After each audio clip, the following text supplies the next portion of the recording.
E aí galera, beleza? Essa aqui é a nossa sexta atividade e última atividade antes da prova do estilo do Alantes. E a atividade é a seguinte: criar uma classe abstrata, duas subclasses que herdam da classe abstrata. A classe abstrata deve possuir um método abstrato e outro concreto. Criar uma outra classe com o método main e instanciar as classes possíveis chamando seus métodos.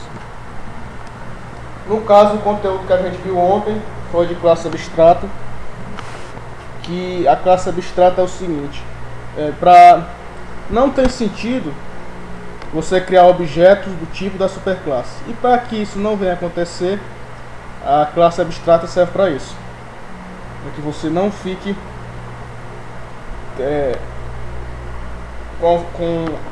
pensando que pode criar.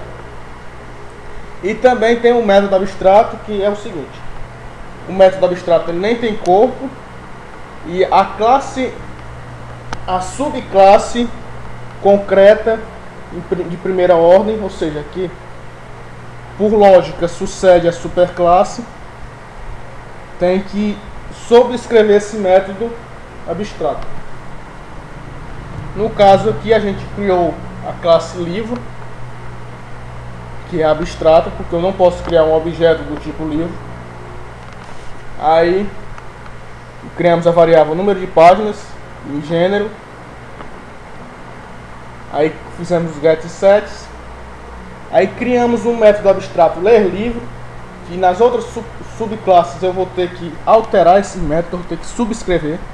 Aí criamos o método exibir livro, que esse método exibir livro vai exibir para mim o número de páginas e o gênero do livro. Aí criamos aqui umas classes com os tipos de livro. Temos aqui terror, que herda de livro. Só que como ele herda, eu tenho que alterar o método abstrato. Então eu vim aqui e alterei. É o mesmo método, só que o que ele vai fazer é diferente. O que ele vai me fazer é exibir isso aqui. Esse livro não é bom, no caso de terror. De ficção, do mesmo jeito, herdando de livro. Só que como ele é um método abstrato, eu vou ter que alterá-lo. É o mesmo método, só que o comportamento dele é diferente. Este é um bom livro, ele vai exibir para mim.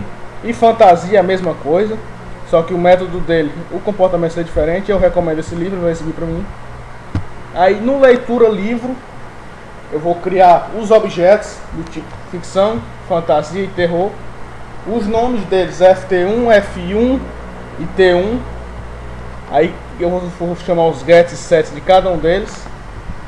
Aí depois eu vou chamar o exibir livro de FT1. Mas Mário, você não criou o exibir livro de FT1? Sim, mas eu estou subscrevendo o método principal na subclasse. Eu estou herdando e estou ao mesmo tempo sobrescrevendo.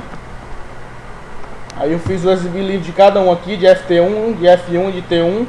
E também o método ler livro de FT1, de F1 e de T1, ou seja, aquele método abstrato que na subclasse de cada uma dessas que eu mostrei, eu alterei.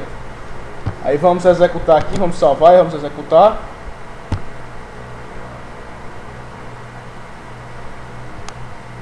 Aqui. Esta é a quantidade de páginas, 300. Esse é o gênero do livro, magia. Essa é a quantidade de páginas, 400. Esse é o gênero do livro, alienígenas. Essa é a quantidade de páginas, 500. Esse livro é do gênero fantasmas. Eu recomendo esse livro. Por quê? Porque é o primeiro de FT1. Eu recomendo. Esse é um bom livro também. E esse não é um livro bom de terror. Então tá certo. Então, gente, era só isso. Era isso que o Alan pedia. E obrigado aí pela atenção.